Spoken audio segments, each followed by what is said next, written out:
दोस्तों स्वागत है आपका इनसाइट नॉलेज की एक और नई वीडियो में। आज की इस वीडियो में हम दो बेहद ही महत्वपूर्ण खबरों के बारे में बात करने वाले हैं, जिसमें पहली खबर जापान से निकलकर सामने आ रही है, जहां भारत अब एक ऐसा कारनामा करने जा रहा है जिसने जापान के लोगों का दिल जीत लिया है। वहीं पर दूसरी खबर भारत और ग्रीस की तरफ से निकलकर आ रही है, जहाँ भारत तुर्की के खिलाफ एक सख्त कदम उठाने जा रहा है, जिसने तुर्की और पाकिस्तान की धड़कनें बढ़ा दी है। तो चलिए इन दोनों ही खबरों को विस्तार से जानते हैं, लेकिन उससे पहले अगर आप चैनल पर पहली बार आए हैं तो चैनल को सब्सक्राइब कर बेल नोटिफिकेशन को ऑन कर लें, जिससे डिफेंस और वर्ल्ड अफेयर से जुड़ी ऐसी इंटरेस्टिंग वीडियो आप तक सबसे पहले पहुंच सके। दरअसल दोस्तों सबसे पहले बात करते हैं जापान से निकलकर आ रही खबर के बारे में। दोस्तों जैसा कि आप सबको पता होगा कि जापान के पूर्व प्रधानमंत्री शिंजो आबे की हत्या कर दी गई थी, जिससे पूरी दुनिया में शोक का माहौल छाया हुआ था। यहाँ तक कि ये खबर जब भारत पहुंची तो भारत में शिंजो आबे को सम्मान देने के लिए एक दिन का राष्ट्रीय शोक भी मनाया गया। अब भारत एक ऐसा कदम उठाने जा रहा है जिसने जापान के लोगों का दिल जीत लिया है। दरअसल भारत के प्रधानमंत्री नरेंद्र मोदी ने यह फैसला लिया है कि वह शिंजो आबे के फ्यूनरल में जाएंगे, जो कि 27 सितंबर को टोक्यो शहर में होगा। प्रधानमंत्री नरेंद्र मोदी शिंजो आबे के फ्यूनरल को तो अटेंड करेंगे ही, साथ ही वह जापान के मौजूदा प्रधानमंत्री फ्यूमियो काशिदा से भी बातचीत करेंगे और जापान को इस बात का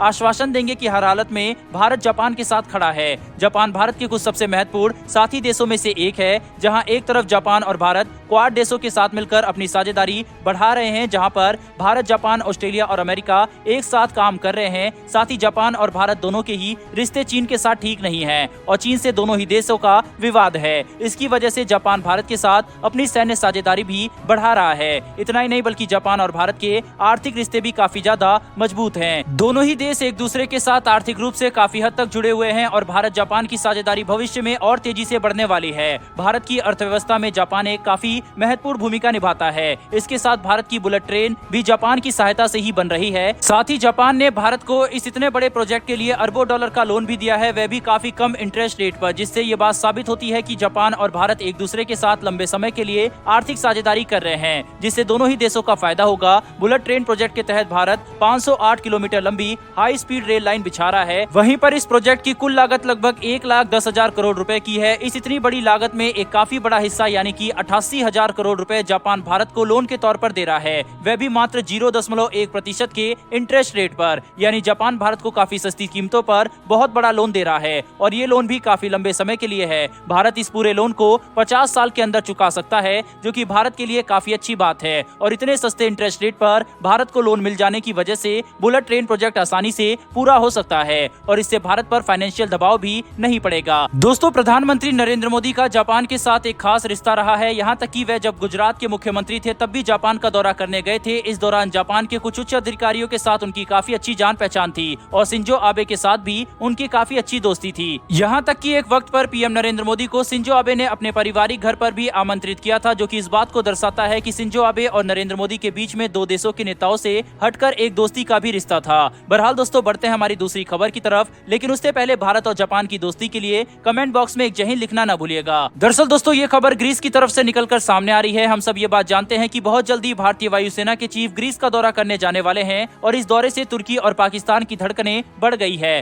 भारतीय वायुसेना के प्रमुख का ये ग्रीस दौरा एक गेम चेंजर के तौर पर देखा जा रहा है, क्योंकि इससे न कि भारत बस केवल तुर्की पाकिस्तान एक्सेस को काउंटर करने वाला है, बल्कि भारत रक्षा निर्यात के क्षेत्र में भी ग्रीस के साथ साझेदारी बढ़ाने वाला है। तुर्की पाकिस्तान के साथ मिलकर काफी भारत विरोधी कदम उठा रहा है। हाल ही में जो आतंकवादी रूस ने पकड़ा है उसे भी तुर्की में मौजूद संगठनों ने भारत के खिलाफ भड़काया था। साथ ही तुर्की अंतर्राष्ट्रीय संगठनों में भारत के खिलाफ कई बार बयानबाजी कर चुका है। अब भारत पूरे मूड में आ चुका है तुर्की को सबक सिखाने के लिए। दरअसल अब यह खबर निकलकर सामने आ रही है, जिसकी फिलहाल पुष्टि तो नहीं की गई है, लेकिन ये खबरें निकलकर सामने आ रही है कि भारत ग्रीस को ब्रह्मोस मिसाइल दे सकता है। हम सब जानते हैं कि ग्रीस के पास फ्रांस द्वारा निर्मित राफेल लड़ाकू विमान पहले से ही मौजूद है और भारत ग्रीस को ब्रह्मोस एनजी मिसाइल दे सकता है, जिसे ऐसे ही फाइटर जेट के लिए विकसित किया गया है। दोस्तों भारत के पास S-400 एयर डिफेंस सिस्टम भी मौजूद है और तुर्की के पास भी यही एयर डिफेंस सिस्टम मौजूद है। तो भारत ग्रीस को अपने लड़ाकू विमान S-400 डिफेंस सिस्टम के सामने टेस्ट करने की अनुमति दे सकता है, ताकि ग्रीस की वायुसेना को इस बात का